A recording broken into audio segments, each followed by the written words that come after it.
자, 8장에 이어지는 내용으로 이제 9장을 다루도록 하겠습니다.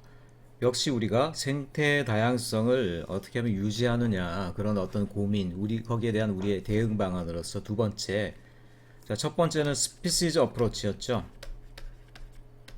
각 종들, 특별히 희귀종들, 멸종이 멀지 않은 종들, 그런 종들을 우리가 보호하고 또 관리하는 방법들, 뭐 그런 것들에 대해서 얘기했다라고 그러면 여기서는 그 생태계 자체를 전체 생태계를 얘기하는 것은 아니고요. 특별히 많은 종들이 깃들여 있는 어떤 생태계들이 있잖아요. 주로 어떻습니까? 숲이라든가 또 열대우림이라든가 아니면 습지라든가 그렇죠? 또는 바닷속에서는 산호초 섬을 중심으로 한 어떤 그런 어떤 어류 자원들이 이제 활발하게 움직이고 있는 그런 곳이라든가 그런 데를 우리가 특별히 에코시스템 중요한 어떤 생태계의 코어로 보고 이것들을 보호하고자 하는 그런 접근 방식이 바로 에코시스템 어프로치다 이렇게 얘기할 수가 있겠어요.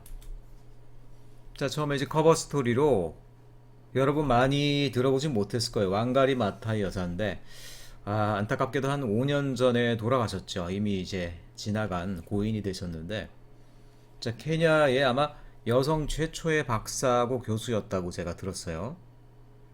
근데 이분이 이제 어떤 작업을 시작했냐 하면은 케냐에서 1977년 굉장히 오래됐죠. 근데 여러분 아프리카 케냐란 나라들의 어떤 상황을 한번 생각해 보세요. 어떻습니까?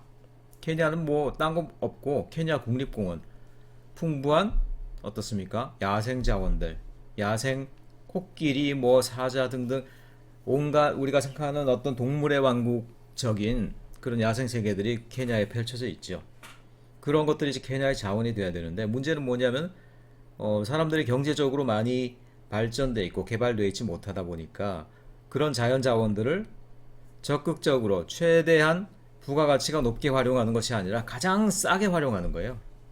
그러니까 나무가 있다고 할 때 그 나무를 어떻습니까?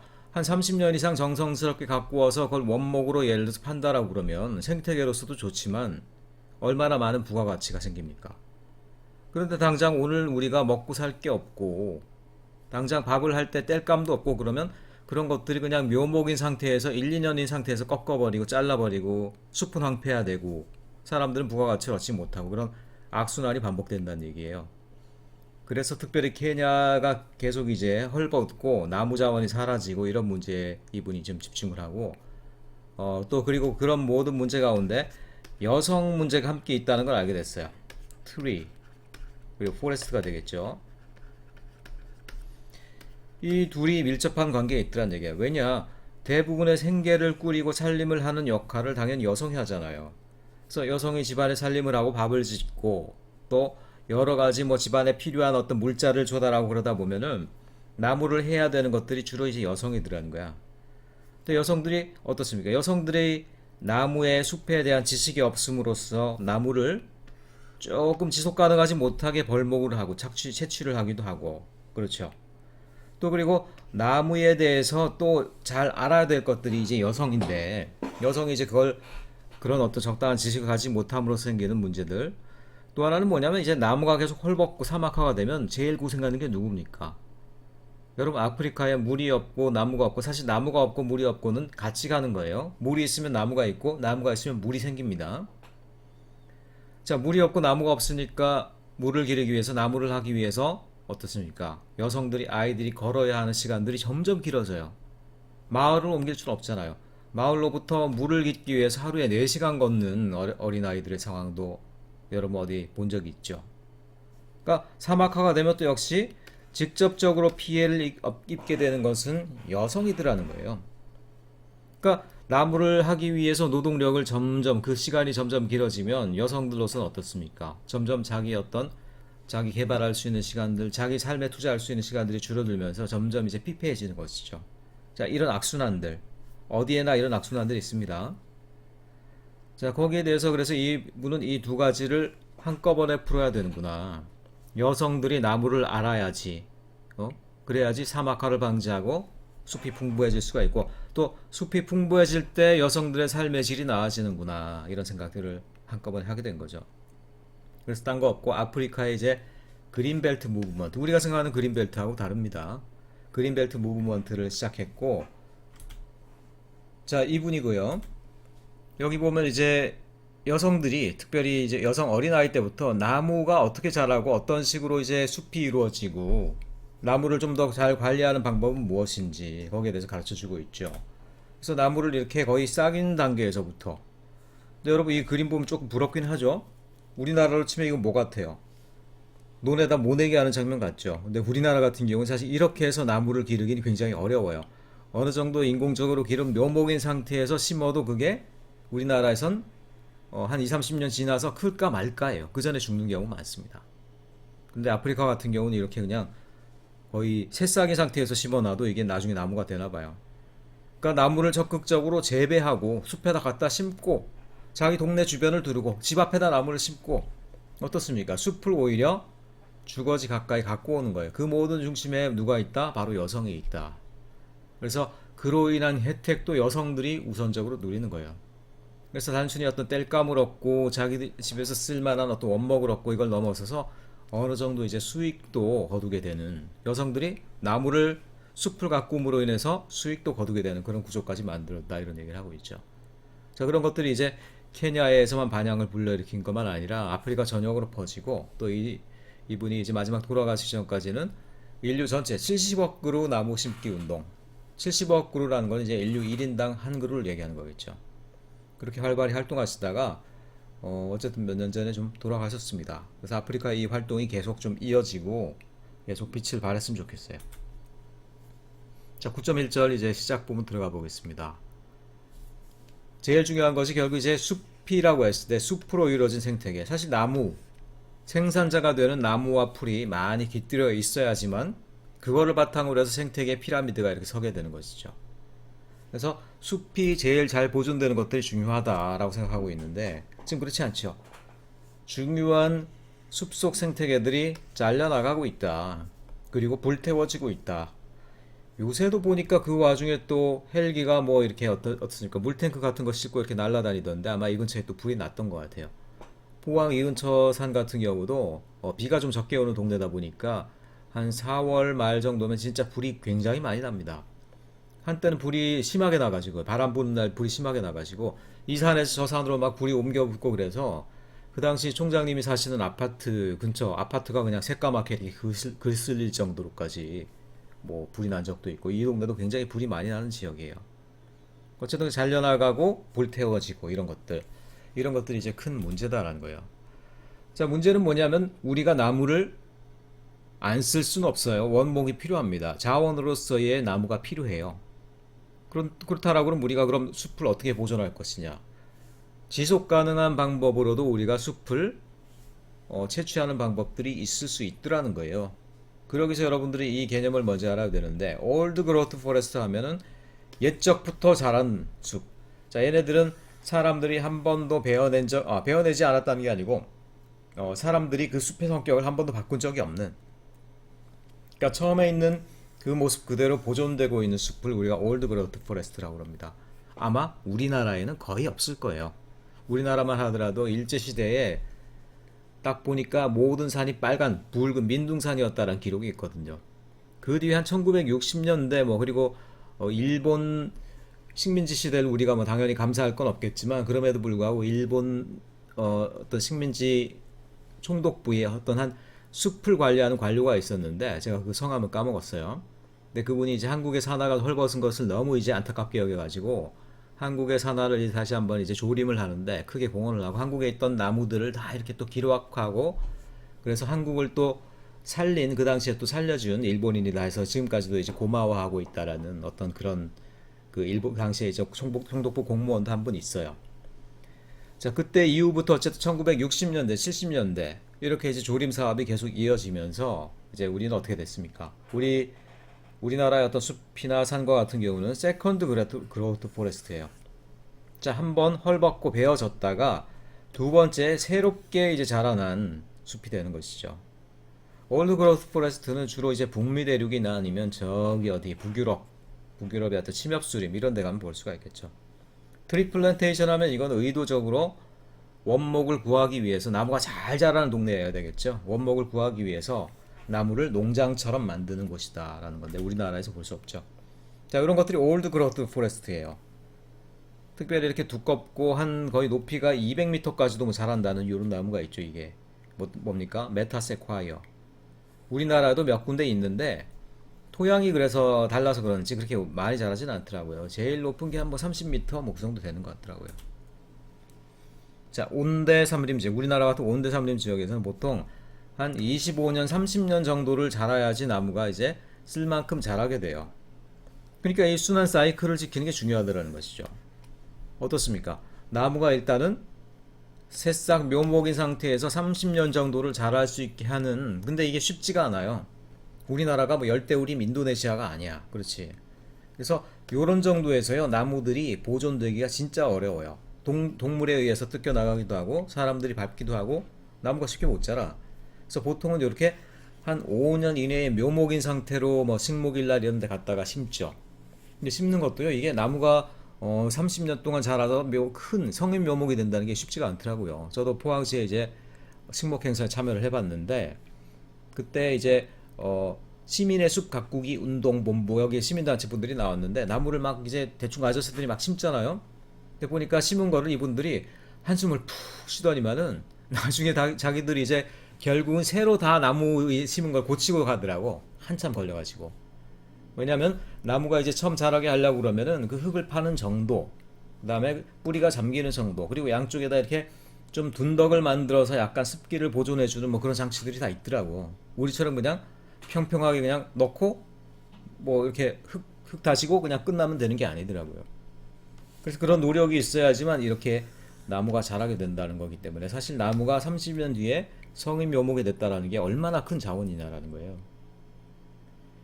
자, 그래서 마지막에 베어낼 때도 어떻습니까? 베어낼 때도 우리가 되도록이면은 30년 이상 자란 나무들 위주로, 그리고 베어내는 위치도 어떻습니까? 한 번에 싹 베어내서 사막을 만들기보다는 그 나무의 어떤 베어내는 분포를 좀 늘려가지고 전체 숲의 어떤 형태는 유지가 될 수 있도록 그렇게 하는 것들이 중요한데, 그렇게 하지 않더란 얘기죠. 숲이 주는 이제 여러 가지, 지난번에 우리가 얘기를 했지만 생태계가 우리에게 주는 가치는 뭐 여러 가지가 있는데, 유스 밸류 차원에서 치면 인스트루먼트 밸류 또는 유스 밸류 차원에서 보면은 경제적인 것과 뭐 생태학적인 것이 있다라고 그랬죠. 생태학적인 것에서 제일 중요한 거는 이거일 거예요. 이거하고 이거. 물을 머금고 오랫동안 물을 머금고 있으면 어떻게 됩니까? 육지가 습해지고요, 비가 잔잔하게 내리고요, 지하수가 충전되고요, 사막화가 일어나지 않아요. 굉장히 중요한 나무의 어떤 사막화 방지라는 생태적인 서비스가 되겠죠. 이코노믹 서비스는 뭐 말할 것도 없죠. 뭐 종이도 만들고요, 원목도 주고 땔감도 주고, 또 사람들의 직업도 주네. 직업, 나무로 인한 직업들이 얼마나 많습니까? 또 숲이 있기 때문에 사람들의 어떤 레크리에이션이 있죠. 나무 없는 데가 뭐 공원이라고 얘기할 수 없지. 뭐 그런 것들 우리에게 주는 엄청난 이제 사용 가치들이죠. 자, 그래서 이 우리가 경제적인 가치에 대해서 조금 더 이제 다루자라고 그러면, 우리가 17장 내용에서 다루게 되겠지만은 사람들이 이제 생태계 가치가 어떻게 되냐, 생태계가 우리의 어떤 가치가 있느냐, 그걸 우리가 잘 몰라요. 그러니까 가치가 딱히 우리 머릿속에 선명하게 들어오지 않기 때문에, 예를 들어서 숲의 가치가 얼마냐, 딱히 우리 머릿속에 선명하게 들어오지 않죠. 뭐 숲이 있으면 좋지만 뭐 까짓 거저 숲이 없다고 내가 뭐 죽는 것도 아니고 까짓 거 베어버리죠 뭐 이럴 수가 있더란 얘기야. 그래서 사람들이 숲의 가치를 인식한다라는 게 철학적이고 뭐 존재론적인 가치로만 얘기하려고 그러면 우리 대중으로서는 너무 어려워. 저 숲이 가지는 뭐 철학적인 가치를 생각해 보세요 막 이러면은 누가 그걸 알아듣겠어. 그러니까 이런 부분에서 좀 문제의식을 느끼고 나타난 그룹들이 뭐냐면 이컬러지컬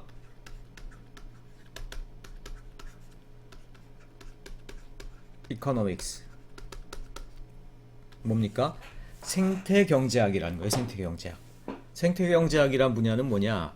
생태계의 가치를 경제적으로 다루는 거예요. 또는 경제를 생태적인 가치로 다루는 거예요. 이것들이 왜 중요하겠어요? 왜 중요하냐? 우리가 경제라는 게 허구한 날 증권에다가 뭐 통화, 금융이 어쩌고 저쩌고 하지만 그런 어떤 숫자 노름은 사실은 어떻습니까? 그게 근본이에요. 사람들의 경제가 도대체 왜 돌아가는데? 사람들의 경제가 왜 돌아가요? 돈이 있으니까 돌아가는 거예요? 돈 막 찍어내면 돌아가는 거예요? 그게 굉장히 우리가 생각하는 잘못된 것들이에요. 경제가 돌아가는 태초의 이유가 뭡니까? 자연으로부터 우리에게 자원이 흘러 들어오니까 그 자원을 우리가 가공도 하고요, 사기도 하고요, 팔기도 하고요, 부가가치가 나오기도 하고요. 그런 것들을 우리가 쉽게 나누기 위해서 통화라는 걸 만들고, 그러면서 이제 뭐 금융체계라는 것들이 발달한 거 아니에요. 오히려 경제의 근본은 자연 자원이에요. 이런 숲과 공기, 물과 같은 자연 자원이에요. 그것이 있기 때문에 우리의 경제 체계가 있는 건데, 오늘날의 경제 체계는 어떻습니까? 그런 자연 자원이 우리에게 들어오고 유지되고 지속 가능한 측면들을 고려하지 않고 그 모든 것들을 그냥 숫자로만 환산해서 컴퓨터에서 클릭해서 그래프가 올라갔다 내려갔다, 그거를 지켜보는 걸 우리는 경제고 금융이라고 생각하고 있죠. 그래서 이분들은 거기에 반기를 드는 거예요. 경제의 근본은 뭐냐? 자연환경이고 생태계다. 생태계의 가치를 우리가 환산하는 것에서부터 올바른 경제학이 시작된다. 이런 어떤 전제에서 다른 관점을 가지게 되는 거예요. 그러니까 그 전제 자체는 우리가 틀리다고 얘기할 수가 없죠. 왜냐하면 자연 자원이 없이 무슨 경제가 돌아갑니까? 사람들이 뭐 서로 간에 쎄쎄쎄 하면서 경제가 돌아가는 게 아니죠. 자연 자원을 우리에게 공급이 들어오면서 그러면 경제가 돌아가기 때문에. 그래서 이분들은 우리의 좀 인식을 경제학적으로, 뭐 우리 입장에서는 그래도 어쨌든 돈의 가치로 환산이 돼야지 뭔가 그래도 인식이 돼. 그래서 이분들이 한 작업이 뭐냐? 자연 자원의 가치, 그 가치를 되도록이면은 경제적인 가치로 환산해 주는 역할을 하고 있어요. 그래서 이 환산을 어떻게 하느냐, 그런 것들은 조금 이제 복잡한 생태학 경제학적인 문제니까 좀 설명하기는 어렵지만, 어쨌든 자연계 전체가 주는 이컬러지컬 서비스예요. 이컬러지컬 서비스. 이코노미컬 서비스는 제외한 겁니다. 생태학적인 가치만을, 지구 전체 생태학적인 가치만을 한번 어떻습니까? 경제적인 가치, 말하자면 돈의 가치로 환산을 했어요. 그랬더니만 약 33.2 트릴리온 달러, 33.2조 달러인데 에브리 이어. 여기서 뭐 여러분 감이 오질 않을 거예요. 그 33.2조 달러, 이게 왜냐, 한 만원, 10만원 하면 우리가 기를 쓰고 민감해지는데, 조 이렇게 넘어가면 그 다음부터 우리가 이제 오히려 개념이 없고 허허 하면서 이렇게 여유로워지죠. 뭐 나랑 상관없는 돈 같고, 까짓 거 1조 정도 뭐 줘도 될 것 같고 막 그런 생각 들죠. 자, 이게 얼마나 엄청난 거냐면요, 물론 이것도 벌써 한 2000년대 정도의 통계예요. 그래서 지금으로 생각하면 대략 인구 1인당, 인구 1인이라는 건 뭡니까? 뭐 할아버지, 할머니, 갓 태어난 애기 다 포함이에요. 인구 1인당 한 1억 정도 연봉을 주는 거다라고 생각하시면 되겠어요. 자연계가 모든 지구상의 인구에게 1인당 1억 정도를 매년 선사합니다. 생태학적인 가치가 그 정도로 평가가 된다라는 거예요. 엄청난 것이겠죠. 자, 이런 걸 우리가 상상하지 않고 무슨 경제가 있을 수 있겠냐라는 것이죠. 그래서 일단 자연계가 우리에게 주는 생태학적인 가치에 대해서 우리가 좀 인식을 해야 된다. 인식하기가 워낙 어렵고 대중들이 신경을 안 쓰니까 그걸 돈으로 환산을 해봤더니만 1억 가치가 되더라는 거예요. 자연 생태계가 사라지면은 어떻습니까? 우리에게 1억이 사라지는 거예요, 자산이. 근데 사실 그것도 뭐 말도 안 되죠. 그것도 그런 생각할 필요도 없죠. 자연 생태계가 사라지고 1억의 가치가 제로가 되면은 우리가 어머 1억을 못 받겠네, 그게 중요한 게 아니라 우리 생명이 먼저, 우리 생활이 사라지는 거기 때문에 1억이고 뭐고도 의미가 없죠, 사실은. 그러니까 우리의 인식을 높이기 위해서 어떤 이런 가치를 환산하는 거다, 이렇게 여러분들이 이해를 하시면 되겠어요. 자, 각 생태학적인 서비스가 어떤 부분이 있는가, 그런 것들을 이제 얘기하고 있는 거고요. 그래서 우리가 보통 생각하기로는 숲이 있으면 숲이 우리에게 주는 가치, 가서 구경하고 그러면 공기도 맑고 좋아, 레크레이션 가치거든요. 그게 레크레이션 가치, 그게 제일 클 것 같죠. 오히려 그게 더 리스트네, 제일 작다라는 거예요. 나무를 그럼 벌목해서 뭐 이렇게 원료로 쓰는 것들, 그런 것들도 일부밖에 안 되더라는 거야. 가장 중요하게 생태계의 어떤 전반적인 조정과 순환에 대한 가치들, 그런 것들이 훨씬 더 높은 가치를 가지고 있는데, 우리는 불행히도 그거를 느낄 수 있는 힘이 없어요. 우리 눈앞에밖에 못 보기 때문에. 이런 것만 보고 살다가 이런 걸 놓칠 수가 있더라는 거야. 그래서 생태계의 어떤 우리에게 주는 서비스에 대해서 우리가 직접 느끼지 않다고 하더라도, 지성인들이라고 그러면 직접 보고 느끼는 것이 아니라 할지라도 어떻습니까? 우리의 이성과 판단에 의해서 그것들의 가치를 느낄 수가 있어야 된다는 거예요. 그래서 숲이 지속 가능하기 위해서는 우리가 숲을 베어내지 않을 수는 없습니다. 원목이 필요해요. 우리 뭐 쓰는 물자들 가운데 나무가 아닌 게 어디 있습니까? 굉장히 많은 나무가 필요하죠. 자, 수확은 해야 돼요. 하지만 수확은 한다 하더라도 좀 더 잘 수확할 수 있는 방안이 있을 거란 얘기예요. 현재는 우리가 보통 나무들, 숲을 어떤 식으로 수확하고 있느냐? 뭐 스텝 1, 2가 나오는데 바로 그림으로 들어가 볼까요? 자, 숲이 이런 식으로 수확되고 있는데 이게 지금 어떻게 보면은 숲이 망가지고 사막화가 되는 과정이다라는 거예요. 자연 상태의 숲이 있어요. 한 번도 사람의 손길이 미치지 않은 숲이 있어. 근데 거기에다 어떻습니까? 처음에 도로를 하나 내기 위해서 이렇게 하나의 선을 쭉 그으면서 벌목을 해나가. 그래서 이 도로에 해당하는 면적은 전체 숲에 비해서는 극히 일부죠. 근데 지난 시간에도 얘기했지만, 하지만 도로가 하나 난다라는 게 생태계상으로는 얼마나 큰 파괴의 위기가 될 수 있는지 여러분 이미 알고 있죠. 헤비테트 프래그멘테이션 얘기를 했었죠. 자, 숲의 보존도 마찬가지예요. 도로가 생기고 나면요, 사람들의 활동이 그걸로부터 숲을 침투하지 않을 수가 없습니다.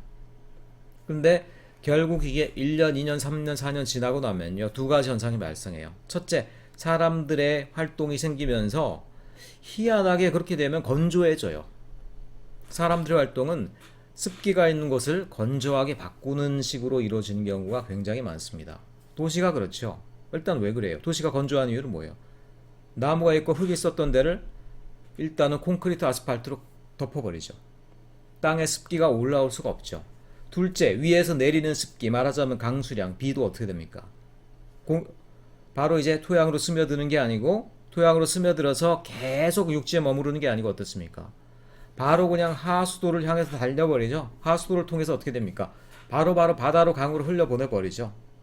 그러니까 올라오는 습기 맞고 위에서 내려오는 습기 바로 바다로 보내드리니까 어떻게 돼요? 도시가 굉장히 메마르고 건조해 있죠. 그래서 도시 근교에 있는 산들은 늘 불이 나는 거예요. 사람이 들어오면 어떻게 됩니까? 그 부분이 건조해집니다. 건조해지면 어떻게 돼요? 언젠가는 불이 나게 돼 있어. 언젠가 불이 나고, 불이 나서 이게 숲이 그만큼 타들어가겠죠?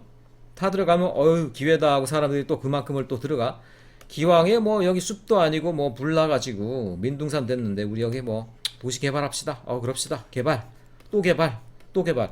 그럼 어떻게 돼요? 건조선이 이만큼까지가 또 개발, 또 개발.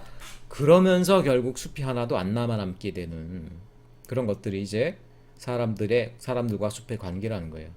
처음에 숲을 자르고 들어오는 이것들이 아무것도 아닌 줄 알았지만 결국은 사막화를 이루는 어떤 큰 중요한 이제 원인이 되더라는 것이죠. 그럼 이런 것들을 어떻게 이런 것들을 예방할 수 있을까? 한번 잘 생각해 보세요. 어떻게 예방할 수 있을까, 이런 것들. 그래서 숲을 베어내는 방법도 여러분 우리가 베어내지 않을 수는 없어요. 하지만 이런 것들은 진짜 문제가 있겠죠. 이렇게 완전히 민둥산을 만들어 버리면은 어떤 일이 벌어집니까? 한번 비가 와요. 비가 오면은 위에 있는 토양들 양분들이 싹 다 떠내려가 버려요. 여러분 토양에 양분이 많이 있는 것 같지만 실제로는 그거는 한 불과 몇 센치 이내에 대부분의 양분들이 몰려 있어요. 땅속으로 한 1, 2m만 파고 들어가도 그 당장 뭐가 나옵니까? 모래 나오고요. 돌 나오고 자갈 나오고 그래요. 한 10m 파고 들어가면 안반이에요. 돌이에요. 바위예요. 그냥.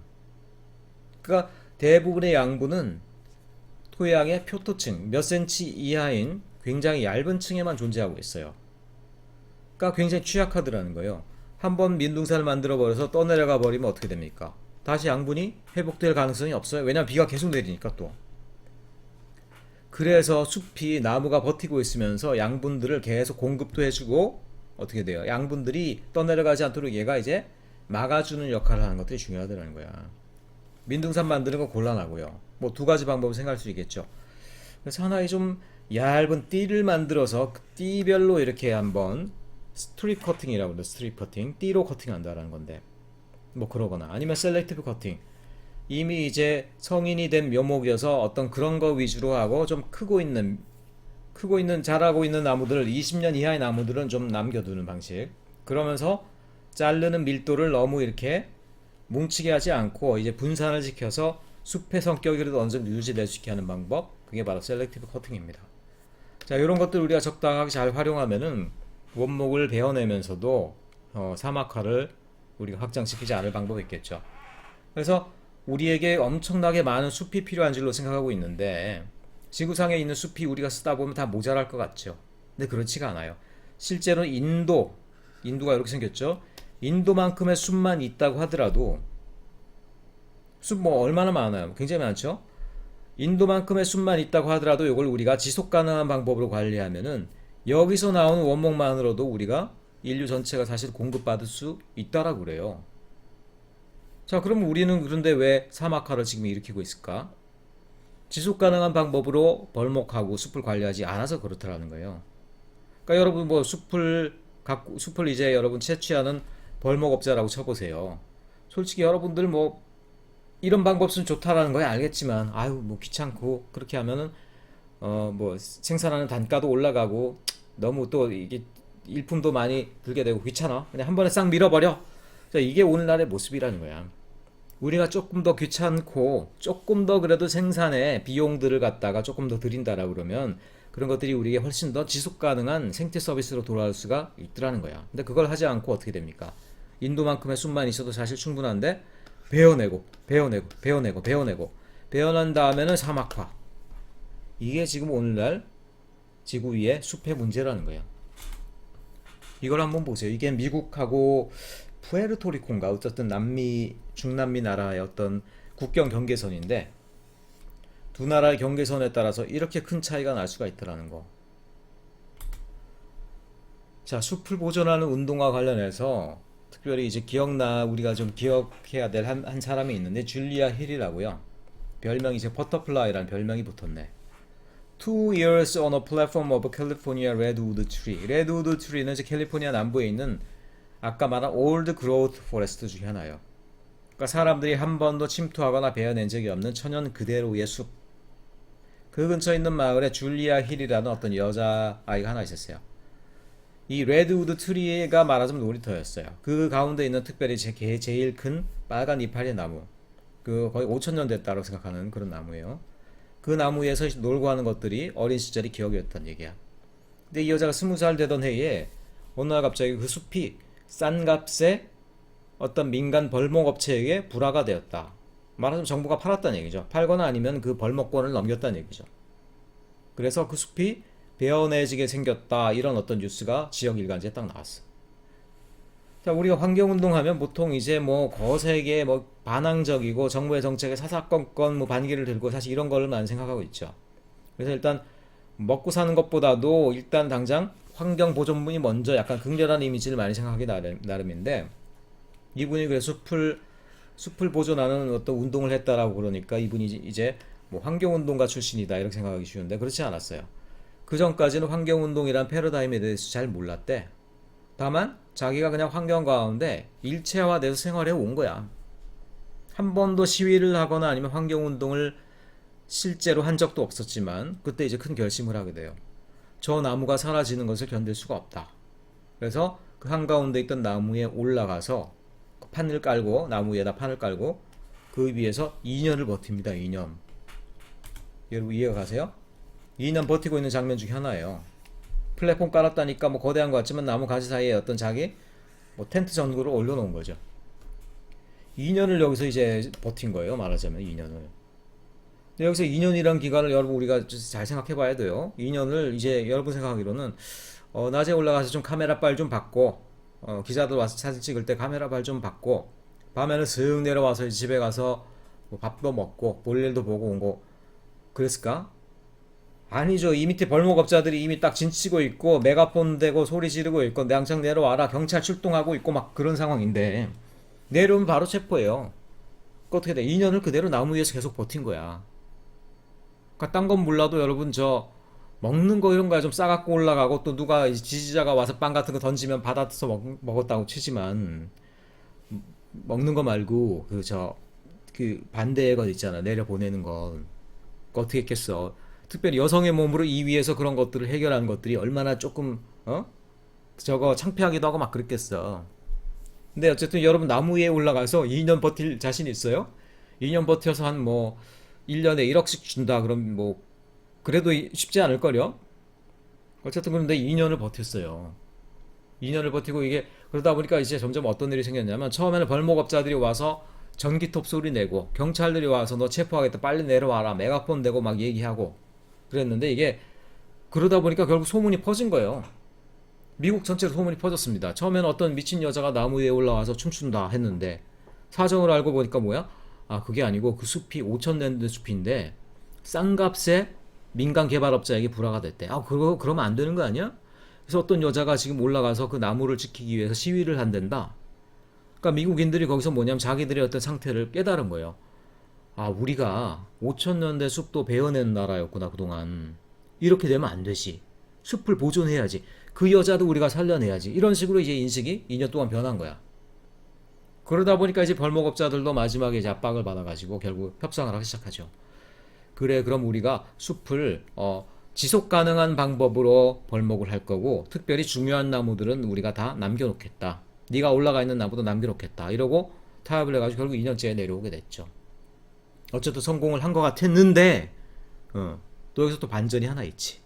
그날 밤에 전기톱을 든 괴한이 이 여자를 해한 건 아니에요. 너무 걱정하지 마세요. 이 여자를 해한 건 아니고 이 나무에다가 치명상을 입히고 달아났다. 그래서 결국 이 나무가 죽게 되었다. 이런 어쨌든 거기 양심을 품은 어떤 사람이 그런 짓을 한 거겠죠.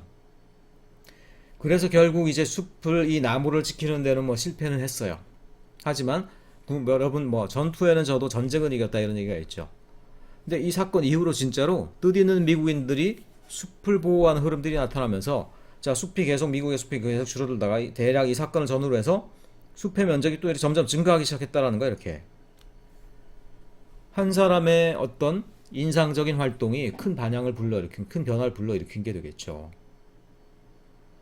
어쨌든 그러면서 미국의 전반적인 숲을 보존하는 운동이 활기를 얻게 되었다. 바로 이 버터플라이 때문에.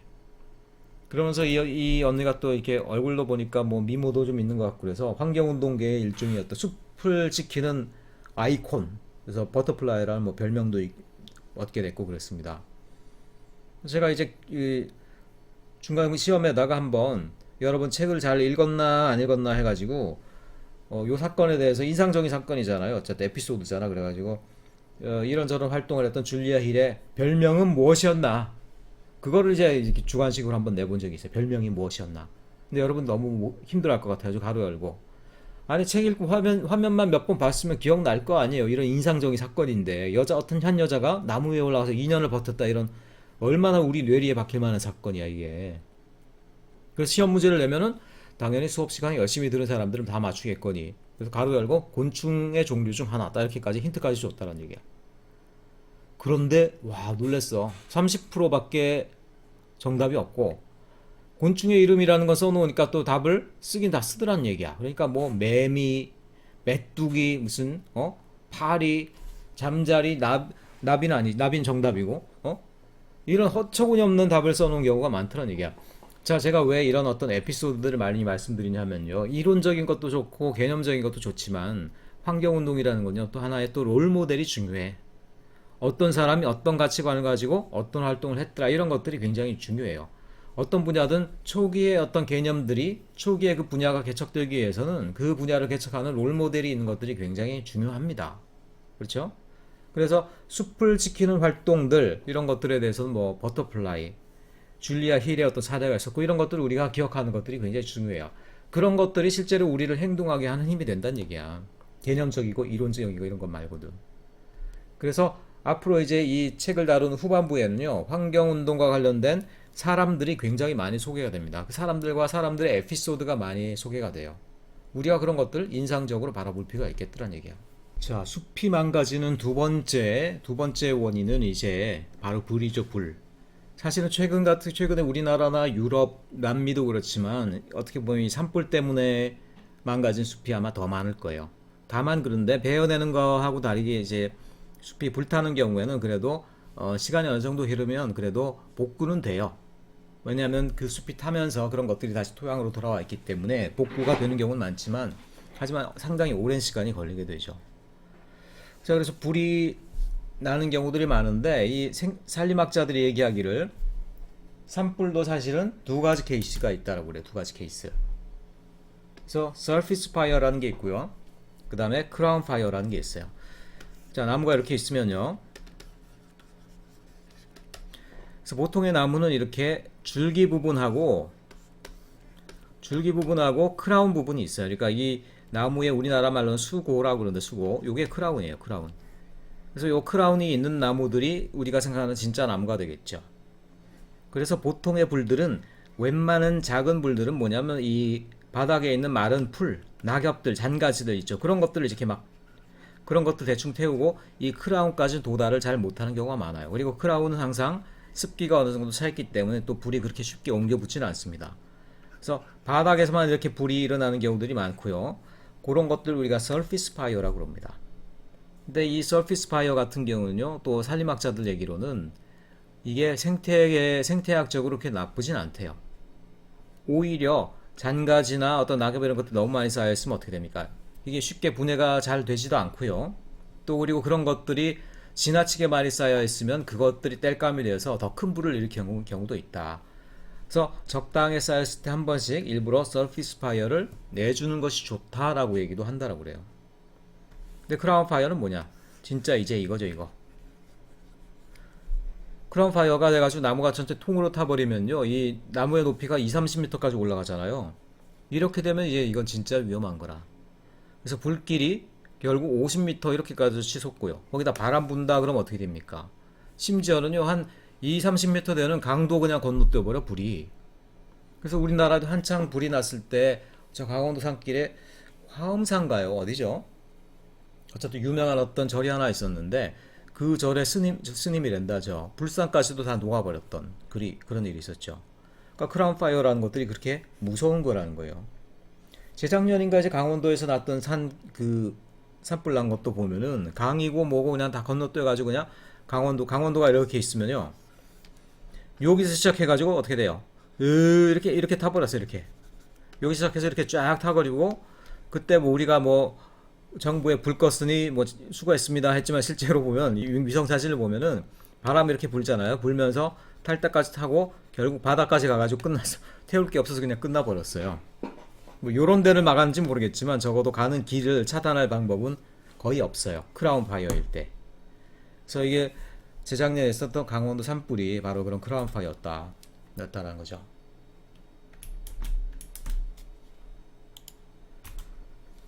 자, 여기 아까 말한 서피스 파이어, 땅불. 사실은 제가 지금 뭐 솔직히 고백하건데 제가 어릴 때 그 겨울에 이제 산에 올라가서 이제 이 불장난을 좀 자주 했던 것 같아. 근데 그때 이제 마침 친구들이 다 집에서 안 나오고 해가지고 뒷산에 올라가서 혼자 이렇게 뭐 불장난을 하다가 이렇게 대충 끄고 내려왔어요. 근데 그 다음날 산에 가봤더니만 산 바닥이 그냥 시꺼먼 거야, 이렇게. 그럼 동네 어른들이 모여서 수근수근 하더라는 거지. 어떤 미친 녀석이 막 산 불을 냈다고. 그래서 제가 그 뒤에 일주일을 두문불출하고 집안에서 오들오들 떨었던 기억이 있는데, 근데 지금 생각해보면은 그게 이제 그래서 내가 다 크고 나서 이제 일종의 내가 방화범이 아닌가 그때 그렇게 생각을 했어요. 방화범 실제로는 범죄자가 아닌가 이런 생각을 했는데, 자, 적어도 생태학적으로 보니까는 내가 냈던 불이 이런 어떤 서피스 파이어였더라고. 이런 거는 생태계적으로 오히려 유리할 경우가 많습니다. 더 큰 어떤 산불을 예방하는 효과도 있다라고 그래. 어쨌든 그런 얘기를 알게 되면서 그래도 약간의 어떤 죄의식을 덜게 됐던 뭐 그런 상황이 됐어요. 크라운 파이어다 그러면 이제 기둥을 타고 올라가서 나무 끄트머리까지 태우면서 결국 그때부터는 어떻게 됩니까? 바람 불면은 이제 정신없이 끝간데 없이 이제 불이 번지게 되는 거예요. 바로 이거. 이렇게 되면요, 그 다음부터는 사실은 숲을 보존하는 게 문제가 아니고 소방수들이 빨리 산으로 가가지고 몇 킬로미터 그 전에 가가지고 나무를 오히려 다 베어버려요. 그래서 이 크라운 파이어가 더 이상 번져가지 않도록 굉장히 많은 숲을 오히려 인위적으로 베어내야 되는 수밖에 없는 그런 경우가 되고, 실제로 이 정도 상태가 되면 뭐 소방액을 부어서 불을 끈다 이런 것들은 실제로는 거의 불가능한 단계가 되어버립니다. 자, 숲이 계속적으로 훼손돼가는 현상, 그걸 이제 우리가 디포레스트레이션이라고 해요. 디포레스트레이션. 굉장히 이제 빨라지고 있고, 이게 이제 디포레스트레이션 된 모습인데 보면 나무들이 있었던 걸 알 수 있겠죠. 근데 여기가 여러분 어떤 나라인 것 같아요? 놀랍게 여기가 이제 태국입니다. 태국 하면 밀림 정글의 나라라고 알고 있는데, 그런 나라 같은 경우도요, 이렇게 사막화가 되고 건조한 땅이 돼버릴 수가 있어요. 자, 이렇게 땅이 갈라지기까지 해버렸는데 이런 데가 쉽게 복원이 되겠습니까? 안 되죠. 바로 사막화가 되는 것들이죠. 숲이 한번 망가지면요, 바로 회복되는 것들이 그렇게 쉽지가 않아요. 한번 사막화가 되면 영원히 사막이 남는 경우가 많습니다. 여러분 성경에도 보면요, 성경에 이제 솔로몬 시대나 이럴 때 이제 특별히 고급 원목을 얘기할 때 어떤 표현이 나옵니까? 레바논의 백향목이라는 얘기가 많이 나와요. 레바논의 백향목. 그걸로 이제 기둥을 세우고 이런 것들이 가장 럭셔리한 이제 건설 재료인 거죠. 근데 오늘날 레바논을 가보면 어떻습니까? 사막이고 백향목 자체가 그렇게 많지가 않아. 그래서 보면요, 성경에서 말하는 어떤 중동 당시에는 그때는 그래도 중동에도 숲도 많았고 어느 정도 물이 많았던 동네였다라는 거예요. 근데 지금 가보면 중동은 상당 부분이 그냥 뭐 사막화된 민둥산에 불과하죠. 그러니까 실제로 인류의 역사와 함께 숲이 굉장히 많이 사라지고 사막이 계속 지금 늘어나고 있고 그 추세가 급증하고 있는 그런 상황이다. 그런 것들 여러분들이 알아둬야 되겠고, 특별히 열대우림이나 이런 데는 그러면은 아유 비도 많이 오고 정글인데 저런 데가 무슨 사막이 되겠어. 중동도 옛날에 그랬다니까요. 지금 그리고 브라질과 또 동남아의 열대우림 중에서도 이렇게 실제로 사막화가 되는 곳들이 없지가 않더라는 거예요. 이런 부분들이 이제 우리가 무섭게 생각할 수밖에 없는 그런 추세들인 거죠. 미국 같은 경우는 그래도 다행히 선진국이 되고 난 나라들에서는 어느 정도 숲을 다 이제 회복하는 추세들이 많죠. 특별히 유럽의 독일 같은 경우도 그랬고, 미국도 그랬고, 우리나라는 선진국이 되기 전에도 그래도 어느 정도 극적으로 북한하고 우리나라만 보더라도요, 산의 숲의 규모가 달라. 그럴 정도로 우리나라는 특별하게 숲이 다시 잘 회복되었던 그런 아주 세계적으로도 드문 케이스 중에 하나입니다. 그래서 미국 같은 경우도 계속 줄어들다가 최근에 이제 뜻 있는 사람들이 늘어나면서 이렇게 조금 다시 증가하는 추세에 있다, 이런 얘기들이 나오고 있어요. 자, 열대우림이야말로 특별히 우리 많은 생태종들이 기거하고 있는 굉장히 중요한 핵심적인 지역이잖아요. 근데 문제는 최근에 해마다 이만큼씩이 사라져가고 있다. 이만큼씩. 5만에서 17만 제곱킬로미터라는 건데, 자, 이걸 그냥 봐서 우리가 감이 잘 안 오고, 한반도가 지금 우리 남한이 한 9만 2천 정도가 돼요. 9만 제곱킬로. 그 다음에 남북한 다 합하면 22만 정도가 돼요. 대략 한반도 하나만큼이 거의 날아가고 있는 셈이죠. 열대우림이. 그 심각하다는 거예요. 날아가는 이유야 뭐 너무 당연하죠. 사람들이 들어와. 우린 뭐 숲을 해칠 그런 생각은 없었어 라고 하지만 사람이 들어오는 순간 어떻게 된다? 무조건 토양이 건조해진다. 건조해지면 언젠가는 불이 난다. 불 나고 나면 숲이 이동한다. 숲이 퇴각하죠. 이렇게 퇴각. 그러고 나면 퇴각한 만큼 또 사람이 또 들어간다. 또 건조해진다. 또 불 난다. 또 퇴각한다. 뭐 이런 식으로 그런 악순환이 반복되면서 숲이 결국 이제 파괴되는 과정들이 나타난다라는 거예요. 이게 브라질의 아마존의 열대우림이라 그러면 이해가 가겠습니까? 열대우림은요, 원래 이렇게 산불이 날려고 해도 날 수가 없어요. 사람들이 가서 거기에다가 불을 그어다가 던져도 불이 안 나. 워낙 습한 곳이기 때문에. 근데 최근엔 불이 나더라는 거예요. 왜 납니까? 결국 사람들의 활동이 들어왔고 건조한 기운이 시작됐더라는 것이죠.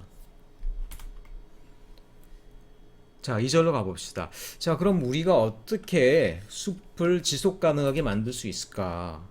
뭐 정책적인 거에서부터 실천적인 것까지 여러 개가 있지만, 일단은 산림이 우리에게 주는 생태적 서비스의 가치를 우리가 판단을 해야 돼요. 생태적 서비스. 그것도 우리가 돈으로 계산해서 파악하고 있어서 사람들이 그것들에 대해서 확실하게 인식할 수 있도록 해야 되더라는 것이죠. 그리고 파괴를 조장하는 정부 보조금. 정부 보조금은 이제 영어로 subsidy라고 하는데, subsidy. 보조금이라는 건 주로 뭐 이런 거예요. 산업이나 경제 부문 중에 정부가 공공이 좀 그 경쟁력을 키워주고 싶은 산업이 있어. 우리가 사는 경제가 이제 완전한 자본주의는 아니에요. 수정 자본주의적인 체계이기 때문에 완전히 자유시장 경제로 돌아가는 것은 아니고, 경우에 따라서 국가 같은 경우가 시장에 개입을 해서 어떻습니까? 특별히 자기들이 키우고 싶은 산업, 꼭 필요한데 국제 경쟁력이 없어지는 산업, 이런 것들이 있으면 보조금을 줘요. 그래서 일부러 그걸 막 키워요. 나라마다 그 어디에 보조금을 주는가는 좀 다른데, 미국 같은 경우 특별히 벌목업이라든가 삼림업 이런 것들이 굉장히 업자들이 많았어요, 미국에. 그런데 갑자기 동남아, 굉장히 나무도 많고 노동력이 싼 나라들이 이 벌목업 또는 이제 원목업들이 막 뛰어들게 되니까 경쟁력이 없어지는 거야. 어떻게 돼요? 이 노동자들이 다 해고되게 생겼으니까 갑자기 그런 큰 충격을 받을 수는 없잖아요. 그러니까 미국 같은 경우는 한동안 이 벌목업, 원목을 만드는 업체들에게 정부 보조금을 줬다라는 거야. 그러니까 결과적으로 그러면 어떻습니까? 환경적인 측면에서 보면 사막화를 유발하고 숲을 파괴하는 행위에 오히려 정부가 공공의 세금을 갖다 줬다. 이런 어떤 비판을 할 수가 있더라는 것이죠. 자, 전 세계적으로 보면 이렇게 정부 보조금이 어디에 쓰이고 있는가 이런 걸 보면요. 정부 보조금 함부로 쓰면 안 되죠. 왜냐하면 국제적인 시장 질서, 글로벌리즘의 세계화의 어떤 경제 체계를 또 망가뜨릴 수 있는 거기 때문에 함부로 쓰면 안 돼. 굉장히 엄격하게 국제적으로 이제 규제가 돼야 돼요. 그럼에도 불구하고 각 정부는 알게 모르게 자국의 산업을 키우기 위해서 정부 보조금을 막 쓰고 있죠. 우리나라는 어떤 것 같습니까? 우리나라도요, 뭐 예전에 이 중화학공업 이런 데다가 거의 보조금을 퍼붓다시피 했어요.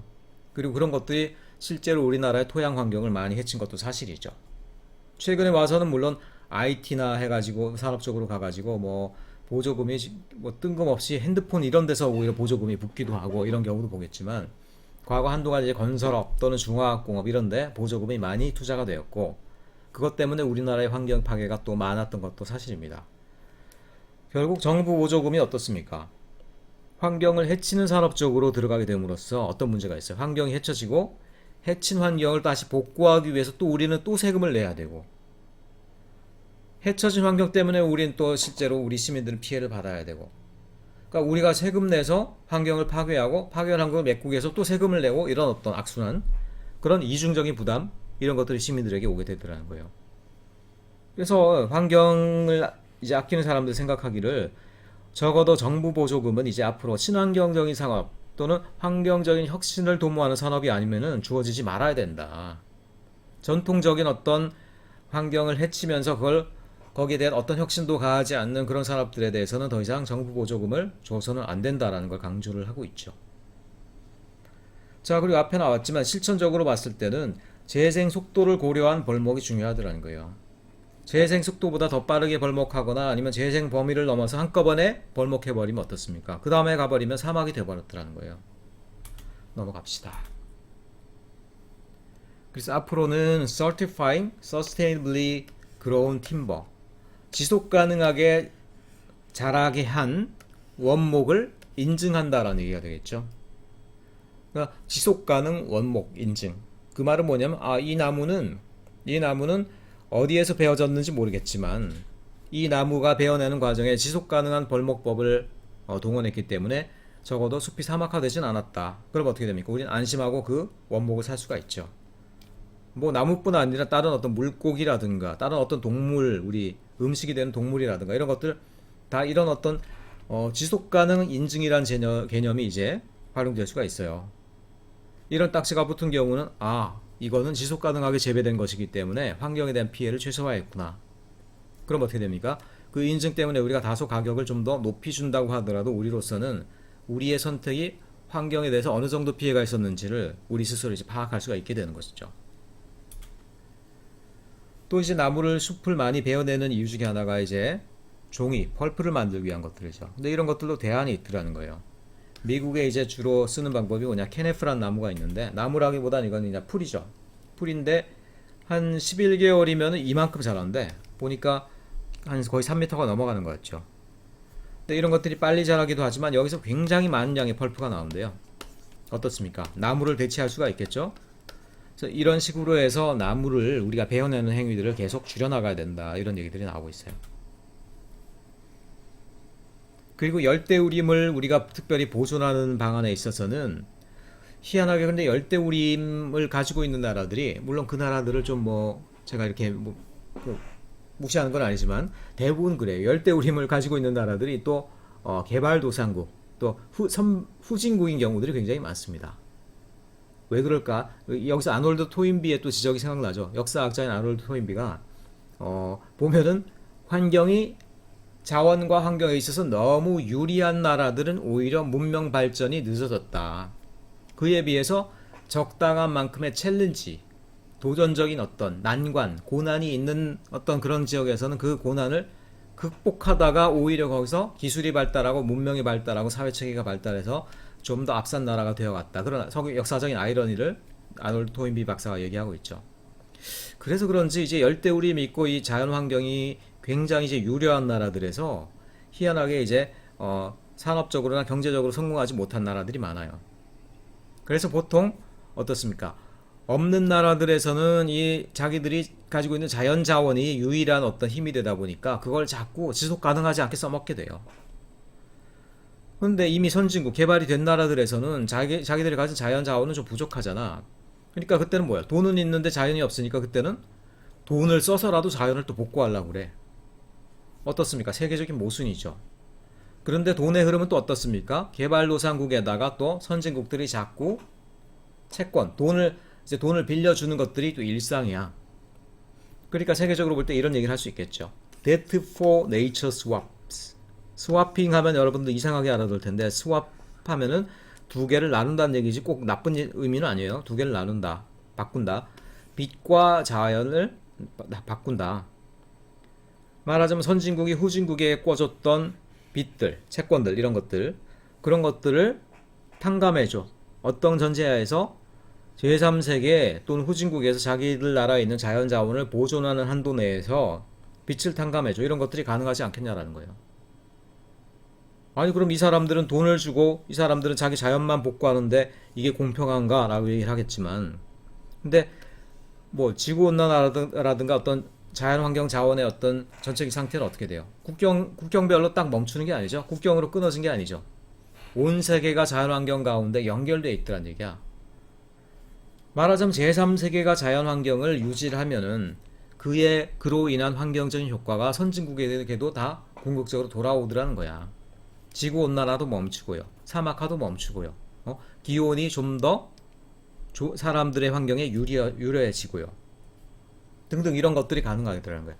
그러니까 어차피 선진국도 자기들 환경 보존하기 위해서 돈을 쓰니까, 엄청난 돈을 쓰니까 그 돈을 차라리 여기에다 투자했다라고 생각하고 두 개를 바꿔준다. 말하자면은 빛을 탕감해주고 그만큼 제3세계는 자기들의 어떤 자연 자원을 보호하고 어떤 이런 접근이 가능하지 않겠냐라고 이제 제안을 하고 있는데, 역시 현실적으로 많은 문제점들이 있죠.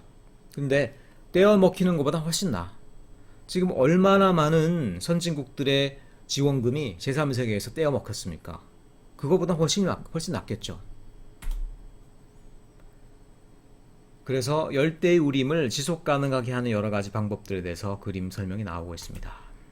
3절로 넘어가 볼까요? 이제 나무 얘기를 할 만큼 했으니까, 자, 목초지, 그래슬랜드로 가보겠습니다. 특별히 그래슬랜드 같은 경우는 이 가축, 특별히 소 때문에 많이 사라지게 돼 있어요.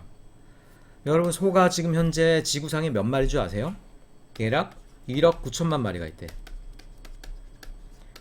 그리고 역사상 이렇게 많은 소가 있었던 적이 없었더라는 거예요. 그럼 이렇게 많은 소가 그럼 지구상에 있는 이유가 뭘까? 바로 사람 때문에 그렇죠. 우리가 햄버거를 먹어야 되기 때문에 그렇죠. 맥도날드를 먹어야 되기 때문에 그렇죠. 근데 문제는 자연계에서 이렇게 소가 많다는 건 어떻게 됩니까? 이 소가 먹어치우는 풀이 엄청나고, 그렇게 되면 엄청나게 많은 초지가 필요하더라는 거예요. 그래서 뒤에 보면은 이게 초지의 모습인데요. 나무가 없고 풀만 있는 이런 땅들이죠. 그래서 보면은, 자, 요랬던 초지가 소를 키우고 나니까 요렇게 돼버렸더라는 거야. 소를 많이 키우면요, 초지가 급격히 사막화가 되더라는 거예요. 그런데 자연 상태에 있는 소가 아니라 사람들이 인위적으로 소를 많이 키우다 보니까 이런 작용들이 빨리 일어나더라는 것이지. 문제가 있죠. 그래서 이제 소가 이렇게 많아지는 것들에 대해서 문제를 제기하는 분들이 많이 있어요. 이렇게 초지가 많아질 뿐만 아니라 또 하나는 뭐냐면은 소가 그 CH4 메탄이죠, 메탄. 소가 이제 방귀를 내뿜는데 특별히 얘네들이 메탄가스를 많이 내뿜어요. 근데 메탄가스가 양이 적어서 그렇지 실제로 얘가 CO2 한 분자보다 한 200배 이상의 지구온난화 효과를 불러일으키는 무시무시한 애들이야. 그런데 문제는 뭐냐면 소가 1년 동안 내뱉는 CH4 메탄의 양이 무려 1톤이 넘어간다는 거예요. 여러분, 공기로 1톤이면 이거 엄청난 거야. 쇳덩어리가 아니고 공기로 1톤. 그래서 지구온난화에 사실 알려지지 않은 주범이 바로 이 소, 그리고 소를 먹는 사람들의 문화 이런 것들이 아니겠느냐라고 이제 또 얘기하는 분들도 있더라는 얘기예요. 그래서 이런 부분에 대해서 우리가 좀 의식을 가져야 되겠죠. 자, 마지막으로 9.4절을 한번 가보겠습니다. 9.4절은 이제 결국 그래서 이 모든 것들, 숲이라든가 아니면 초지라든가 이런 것들이 잘 보존이 되는 땅, 특별히 그런 것들 중에서도 가장 핵심이 되는 땅들은 우리가 그 땅을 잘 보존할 필요가 있어요. 땅의 형상대로, 땅의 어떤 여러 시스템대로 그대로 잘 보존할 필요가 있어요. 그러기 위해서 우리가 지정하는 것들이 뭡니까? 그게 바로 네이처 리저브 또는 내셔널 파크라고 부르는 것들이에요. 내셔널 파크, 국립공원. 자, 국립공원이 그렇기 때문에 전 세계적으로 보존된 이유가 뭐냐? 이렇게 내추럴 리저브를 잘 우리가 보존하기 위해서 국립공원을 우리가 지정을 하더라는 거예요. 그런데 문제는 뭐냐? 우리나라에서 국립공원이다라고 그러면 어떤 의미가 돼요? 설악산 국립공원, 한려해상 국립공원 이런 얘기하면은 여러분 어떤 이미지가 떠오릅니까? 아, 올가을에 거기 한번 가서 놀아야 되는데 거기서 몇 박 며칠 좀 이렇게 여행 좀 해야 되는데 우리나라에서 국립공원 하면은 노는 곳으로 돼 있어. 위락, 레크레이션 행위의 대상이 돼 있어. 물론 그런 것들도 있어요. 그런 가치도 있지만 문제는 국립공원이라는 것들은 원래는 숲을 보존하기 위해서 만든 거라는 거예요. 보존의 목적이 아니라 오히려 레크레이션 목적이 더 강조되고 있죠, 우리나라에서는. 전 세계적으로도 마찬가지라고 그래요. 전 세계적으로 120나라에서 1100개 넘는 국립공원들이 있는데 실제로 조사해 보니까 그 중에 한 1% 정도만이 의미 있게 보존되고 있더라라는 거예요. 의미 있게. 자, 이래서 이게 되겠냐라는 것이죠. 뒤에 보면 그래서 어떤 사례가 나와 있냐면 코스타리카라는 나라를 가보니까 이 나라처럼 적어도 해야 되지 않겠냐 이런 사례가 나와 있어요. 자, 코스타리카 중남미에 있는 조그만 나라죠. 원래는 이 나라도 산업으로 이 경제를 일으켜보려고 무진 노력을 했어요. 근데 실패를 했어. 실패하고 나니까 이제 어떤 생각이 드냐. 야, 우리가 산업이 여러모로 어려운데 산업 말고 그럼 다른 대안은 없을까? 우리나라가 성장하는? 자, 우리나라 굉장히 조그만 나라인데 그 조그만 나라에 엄청나게 풍부한 열대우림 자원이 있어. 이게 우리의 진짜 참모습이 아닐까? 그래? 그럼 우리 차라리 숲을 파괴할 게 아니라 숲을 그대로 보존하는 쪽으로 나라의 방향을 돌려보지 않을까? 그래서 일종의 바이오 컬처럴 리스토레이션이라는 국가의 문화를 만듭니다. 그러니까 자기 나라의 문화 자체가 생태계랑 완전히 결합해버린 거예요. 우리나라만 하더라도 어떻습니까? 산업문화죠, 산업문화. 사람들이 산업과 IT 이런 분야의 모든 것들이 특화되어 있어요. 우리나라 적어도 전공을 한다라고 그러면 공학, 뭐 IT 이런 거 하면 그래도 뭐 취직도 잘 되고 대접받고 막 이렇게 되죠. 이 나라에서 그게 아니라 자, 문화랑 결합된 생태 다양성 그걸 연구하고 그걸 보존하는 그런 어떤 직업들, 그런 어떤 전공들 그런 것들이 이 사회의 중심이 되더라는 거야. 그리고 자기 나라를 보존하기 위한 모든 노력들이 제일 이제 중요한 노력으로 이제 강조가 되더라는 것이지. 그래서 어떻게 됐냐면요, 8개의 메가 리저브, 제일 큰 생태 보존 지역을 정하고 그게 전체 국토의 25%나 돼. 25%. 그 다음에 이걸 보세요. 이걸 어떤 식으로 보존했냐면 녹색 지역이 이제 국립공원이에요. 근데 국립공원을 그냥 보존하는 게 아니고 그 주변 지역에다 버퍼를 쫙 둬버렸죠. 이렇게. 그리고 지금은 어떤 걸 하고 있냐, 각 국립공원끼리 이렇게 서로 연결되는 축을 만들고 있어요. 이렇게 지금 끊어져 있잖아요. 그런데 그런 것들이 서로 연결되도록 이렇게 연결 작업을 지금 하고 있어. 생태 통로를 놓는 작업을 하고 있더라는 것이죠. 이렇게. 그래서 이렇게 이런 식으로 보존하는 것들이 굉장히 중요하다는 얘기가 나오고 있다는 거예요. 그러니까 우리는 보통 국립공원을 지정해 놓고 어떻게 돼? 그 주변에 바로 뭐 펜션, 횟집, 모텔, 도로 지나가고 관공서, 이거는 지금 굉장히 잘못된 얘기라는 거야. 왜냐, 아까도 얘기했지만 사람들의 활동이 숲으로 들어오는 순간 숲이 메말라요. 쓰레기가 버려져요. 사람들이 침투해. 언젠가 불이 나. 내셔널 파크랜드는요, 사람들의 침투가 극히 적어야 되는 거예요. 사람들의 침투를 제한해야 돼. 그러니까 실제로 어떻게 하면 되냐, 이렇게 하지 말고요. 자, 국립공원을 지정하고 그 주변 지역을 이렇게 버퍼존을 놓는 거야. 그래서 버퍼존 바깥까지만 개발이 가능하도록. 그리고 사람들이 들어와서 구경하는 건 어떻게 돼? 버퍼존 내에서만 가능하도록.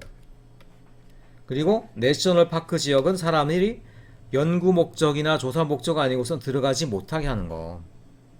이게 맞더라는 거예요. 이게 바로 코스타리카에서 적용한 버퍼존 시스템이라는 거야. 근데 우리나라는요, 우리나라 지도를 딱 보세요. 국립공원이요, 도시 바로 옆에 있어. 그러니까 아예 뭐 설악산 같은 경우도 어떻게 돼? 설악산 밑에가 바로 속초, 강릉 이런 도시권 아니에요. 그 옆으로 도로 지나가고 있고 막 그렇지. 그러니까 국립공원은 실제로 그렇게 하면 안 되고, 국립공원은 사람이 너무 많이 가면 안 되는 곳이란 얘기야. 근데 우리나라는 국립공원에 사람들이 침투할 수 있기 위한 온갖 만반의 준비가 다 돼 있죠. 도로 올라가죠. 터널 뚫고 지나가고 있죠. 산중턱에 뭐 콘도 나 있죠. 이런 것들이 지금 우리나라의 안타까운 모습이라는 거예요. 보세요, 여러분들. 보시면은 우리나라 국립공원의 분포인데 여기 어디에 버퍼존이 있습니까? 그리고 바로 그 국립공원의 근처에까지 바로 도시개발이 밀려 들어와 있는 걸 볼 수가 있죠. 자, 이런 것들이 우리나라 국립공원의 현실이다. 전 세계적으로 생태적인 어떤 작용들이 제일 활발한 핫스팟에 해당하는 지역들이에요. 우리나라는 미안하지만 한 군데도 없네. 일본은 열도 전역이 다 그래. 여러분이 일본 여행을 갈 때 뭐 도쿄, 뭐 긴자거리, 시부야 뭐 이런 데만 가봐가 노는 데만 가봐가지고 잘 모를 텐데 제가 한번 일본의 어떤 숲속 여행을 가본 적이 있어요. 조경하시는 분들하고 가본 적이 있는데 일본의 숲속 산속에 들어가 봤는데 진짜 놀랐어요. 우리나라랑 위도나 뭐 숲의 모양이 비슷하겠거니 생각하잖아. 아니야. 딱 들어가니까 밀림이야, 진짜 밀림. 나무까지 막 이끼가 올라가고 넝쿨 올라가고 막 그런 밀림의 장면들 있잖아요. 일본 가보니까 그렇게 돼 있더라니까요. 거의 진짜 원시 상태인 것 같은 밀림이고 그렇게 또 물이 많아. 우리나라의 어떤 나무가 그냥 어느 정도 이제 듬성듬성 서 있는 숲하고는 확실히 다르더라는 것이지. 생태계 핫스팟들을 이제 모아놓은 그림들이다, 이렇게 우리가 얘기할 수 있겠죠. 자, 그리고 생태계가 그런 어떤 숲이나 아니면은 해상 어떤 생태계 이런 것들이 파괴가 되면은 어쨌든 우리가 다시 복구를 해야 되는데 복구하는 것들이 사실은 여러 가지 개념들이 있더라는 거예요. 보통 한 1에서 4단계까지가 있더라는 거예요. 자, 가능하면 리스토레이션 하는 게 좋습니다. 자, 어떤 생태계가 어떤 숲이 파괴가 됐어. 근데 파괴가 됐지만 그것들을 원래 모양 그대로 회복시켜 주는 거야. 그러니까 손상된 곳을 치료를 해주는 것이죠. 자, 제일 좋은 방식이에요. 그런데 그렇지 못하는 경우도 많지. 숲이 훼손된 정도가 너무 심하다라고 그러면 그때는 우리가 어떻게 해야 됩니까? 리해빌리테이션을 할 수밖에 없어요. 우리나라 말로는 수복이라고 그러는데 수복이라고 그러봤자 여러분 어떤 의미인지 잘 알아듣기 어렵죠. 영어 단어를 해석해보면 자, rehabilitate 하면은 살게 하다라는 얘기예요. 살게 하다. 근데 re가 되니까 어떻게 돼요? 다시 살게 하다라는 얘기죠. 손상 정도가 너무 심해진 숲이나 생태계는 어때요? 손상된 거를 갖다가 복구하기는 어려워. 그러면 어떻게 돼? 다른 지역에 있었던 동식물들을 갖고 와서 거기다 살게 풀어놓는 수밖에 없더라는 거예요. 그런 것들을 이제 우리가 리해빌리테이션이다 라고 그런다는 거예요. 자, 거기서 상태가 조금 더 심해지면 리플레이스먼트가 일어날 수밖에 없습니다. 리플레이스먼트 같은 경우에는 리스토레이션이나 리해빌리테이션이 불가능한 경우, 말하자면 거기 있던 생태계가 다 썰려 내려갔어. 사막화가 돼버렸어. 그리고 그 전에 있던 생태계의 모습도 우리가 알 수가 없어. 자, 그럼에도 불구하고 거기에 생태계를 다시 한번 돌이키기 위해서는 어떻게 됩니까? 완전히 다른 생태계로 대체하는 수밖에 없겠죠. 말하자면 거기다가 인공적으로 뭐 나무를 심어 수목원을 만든다라든가, 인공적으로 뭐 곡식을 심어서 어떤 뭐 초지를 만든다라든가, 그런 식으로 완전히 다른 생태계로 대체해버리는 수밖에 없겠죠. 또는 인공적인 생태계로 대체해버리는 수밖에 없겠죠.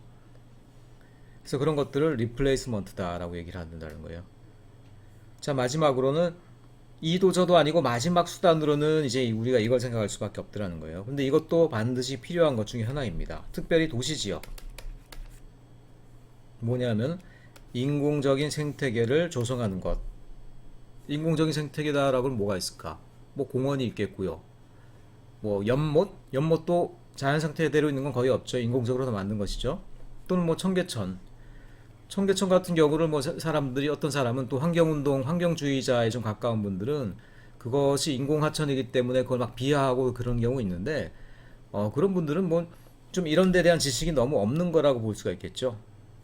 예를 들어서 여러분, 하천이 어떻게 생겼나 한번 보세요. 하천이, 자연 하천이 어떻게 생겼습니까? 자연 하천이 이렇게 땅이 파져 있고 물이 거기서 흘러가죠. 자, 물이 고여서 흘러가기 위해서는 여러 가지 요소가 필요해. 첫째, 우리가 생각하는 뭐 비가 내려가지고 어떻게 돼? 내리면은 이게 땅 위로 흘러서 들어가죠. 요걸 런오프라고 그래요. 런오프. 땅 위로 흘러가는 물. 우리는 보이는 것만 있으니까 이것만 생각하는데 이것만 있는 게 아니에요. 땅 속에도 물길이 있어서 거기서 땅 속으로 물이 흘러 들어갑니다. 이것만 있는 게 아니에요. 자, 어떤 하천이 마르지 않고 사철 동안 계속 물이 고여서 흘러가려면은 지하수가 웬만큼 차 있어야 돼. 지하수가. 지하수 알죠? 지하수 레벨이 이 정도까지 차 있어야 돼. 그래야지만 이 하천이 완전히 바닥이 마르지가 않는다는 얘기예요. 이 세 가지가 확보가 돼야지만 그래야지만 자연하천이 생성되는 거예요. 근데 문제는 뭐예요? 청계천 보세요. 청계천 옆에 한화 본사 건물이니 무슨 여러 미래 에셋 건물이니 대기업 건물이 있죠. 자연 토양 아니지? 땅속에 뭐야? 땅속에 터널 있고 지하철 지나가고 있죠. 이렇게 바로 옆에 도로 있죠. 전체가 다 토양이 아니라 콘크리트 덩어리죠. 이런 상태에서 청계천은 무슨 자연하천을 만듭니까? 자연 상태가 아닌데. 그러니까 자연하천을 만들어야 된다라고 주장하는 사람들은 자연하천의 개념이 뭔지 모르는 거야. 자연하천의 개념은 뭡니까? 런오프, 그 다음에 지하수, 지하수맥, 그 다음에 지하수 레벨, 이 세 개가 갖춰질 때 그게 자연하천이 되는 거예요. 어차피 청계천은 주변이 다 도시화되어 있고 개발되어 있기 때문에 자연하천 자체가 불가능해. 그러니까 이런 경우에는 인공적인 생태계를 만드는 수밖에 없는 거라는 거예요. 여기다 뭐 나무 심어놓고 모래 갖다 놓고 뭐 자연처럼 보이게 한다고 해서 자연하천이 되는 게 아닙니다. 물이 공급되는 방법이 자연적일 때 그때 자연하천이 되는 거예요. 그래서 청계천 같은 경우는 일종의 인공적인 생태계를 조성한 케이스다라고 봐야 된다는 거예요. 근데 이미 개발된 도시 지역에서는 어떻습니까? 이게 가능해요? 근본적으로 불가능하죠. 그래서 이런 거라도 할 수밖에 없더라는 겁니다. 자, 이렇게라도 해야지 사람들을 레크레이션도 할 수 있지만 그거 외에도 여러 어떤 뭐 곤충이라든가 또는 식물이라든가 이런 것들이 어느 정도 일정 정도 도시 안에 같이 공존이 가능해요. 이런 것들도 반드시 또 필요한 부분이다라는 것이죠. 다만 이게 인공적인 거라고 해서 이걸 너무 이제 저평가하는 경우 있는데 그런 것들은 좀 잘못된 접근이다. 이 네 가지가 경우에 따라서 다 필요하다. 하지만 가능하다라고 그러면 되도록이면 위에 쪽 거를 하는 게 좋다. 이렇게 우리가 인식을 하면 되겠죠. 자, 환경운동 하시는 분들이 환경운동을 무슨 뭘로 배웠는지 거리에서 그냥 시위로만 배웠는지 너무 어떨 때 개념이 없는 소리 하는 경우가 많아. 환경을 갖다 아끼는 사람 입장에서도요 말도 안 되는 주장을 하는 경우들이 많더라는 거야. 특별히 여러분 이런 것들이 아무 가치가 없다고 생각하는 거는 그거는 진짜 현실을 모르고 하는 얘기라는 거예요. 도시를 다시 석기시대로 되돌리자라는 얘기랑 다름이 없더라는 얘기야. 그러니까 그런 거에 대해서는 여러분들이 조금 구별할 수 있었으면 좋겠다라는 말씀을 먼저 여기 또 한번 부탁드려요. 그래서 우리가 개인적으로 할 수 있는 것들은 무엇이 있을까? 아유, 돈만 있으면 adopt a forest. 이건 뭡니까? 숲을 입양하라라는 얘기인데 우리 뭐 강아지, 고양이는 분양받고 입양하지만 숲도 입양할 수 있을까? 할 수 있어요. 돈이 많으면 돼. 여러분들이 한 뭐 몇천억 벌어가지고 우리 학교 앞에도 들어오는 입구에도 그게 숲이 개발한다고 다 파헤쳐놔 버렸잖아. 그래서 여러분들이 한 돈 300억 정도는 그냥 뭐 사인 한번 하면 딱 나올 수 있는 처지면 어때? 그 숲이 개발된다고? 됐어. 스톱. 이 땅 내가 다 사버리겠어. 300억? 그래? 딱 숲이 끊어져. 그러면 여러분들 어댑터 포레스트가 되는 거야. 이렇게. 그런데 웬만큼 돈이 많은 사람이 아니고선 불가능하겠죠. 그래서 영국에서는 내셔널 트러스트라는 운동이 생겼어요. 자, 이게 트러스트라는 건 뭐냐면은 여러 뜻 있는 사람, 뜻을 같이 하는 사람들이 돈을 모아서 기금을 모아서 큰 어떤 금액을 만들어서 그 재단으로 활용하는 것을 얘기해요. 자, 그럼 내셔널 트러스트는 이 돈을 모아서 뭘 하고 있느냐? 국가적으로 볼 때, 역사적으로 볼 때 중요한 땅이나 부동산 자원들을 매입하는 데 쓰고 있더라는 거야. 어떤 게 있겠습니까? 파괴되기 쉬운 해안선, 꼭 보존해야 될 숲, 또는 역사, 문화 자원들이 많은 그런 지역들 사버리는 거야. 입양해버리는 거야. 입양하고 내가 개발 안 하겠다 해버리면 누가 뭐라 그래. 그렇죠. 그래서 영국에는 내셔널 트러스트 운동이 발달했고 미국도 이거랑 비슷한 운동이 있고 다만 우리나라에는 이런 움직임이 아직 거의 없다시피 해요. 일단 땅값도 너무 비싸고 돈 있는 사람들도 딱히 이런 뜻이 없는 것 같아. 여러분들이 나중에 돈 많이 벌거든요. 한번 굉장히 이제 보존해야 될 숲들을 한번 여러분들이 사서 알아서 보존해 버리는 어떤 이런 일들이 있었으면 좋겠어요.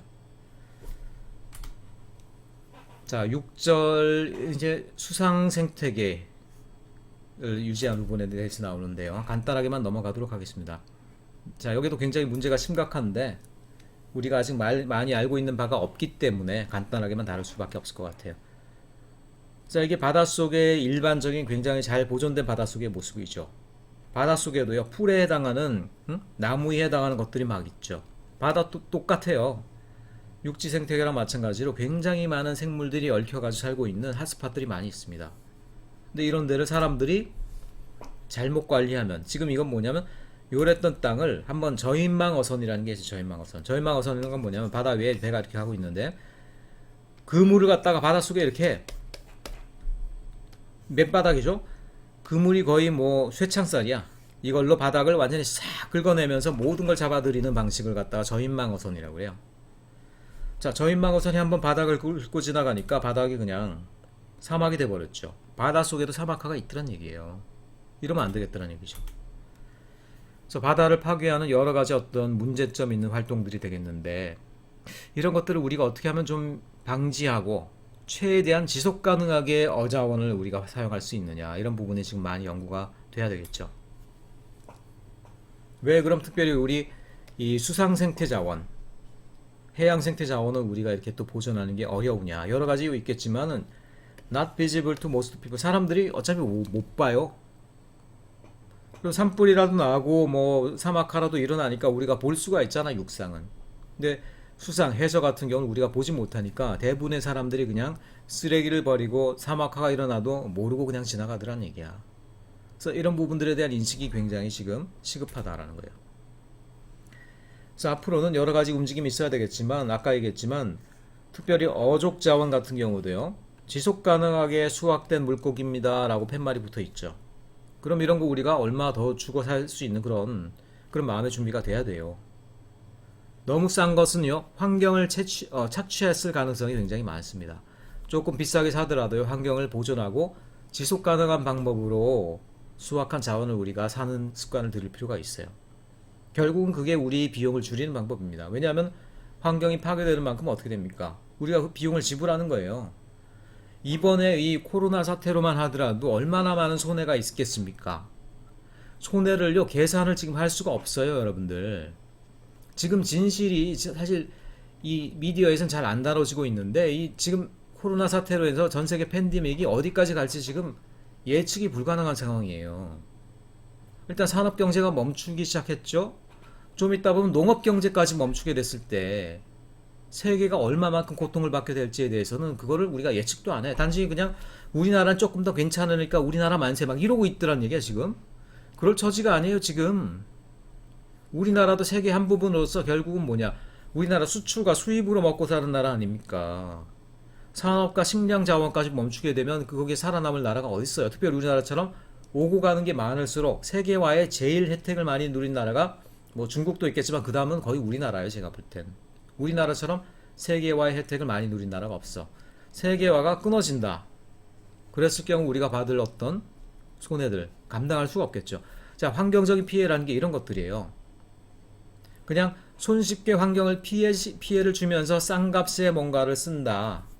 그 대가는요 결국은 나중에 더 크게 엄청난 규모의 손해로 돌아와요. 그러니까 이런 어떤 지속 가능한 자원 산출, 자원 수확 이런 것들이 그만큼 중요하다는 얘기다라는 거예요. 여러분 그래서 환경 자원은 무조건 지속 가능한 방법으로 수확될 수 있어야 된다. 숲도 그렇고 숲을 우리가 지속 가능한 방법으로 산출하지 않았을 경우 결국 사막화가 일어나게 됐고 결국 사막화에 대한 모든 결과는 그대로 결국 장기적으로 우리에게 돌아오게 된다. 그런 것들이 바로 뭡니까? 그게 바로 뭐 미세먼지 또는 코로나 바이러스 파동 그게 다 그런 이유라는 거예요. 우리가 환경을 보존하지 않았기 때문에 궁극적으로는 우리가 그 피해를 후손들에게 되돌려주는 그런 어떤 행위가 되었다라는 부분들 그런 부분들 우리가 잘 인식하면서 이 장의 내용을 마쳤으면 좋겠습니다. 예, 수고하셨습니다.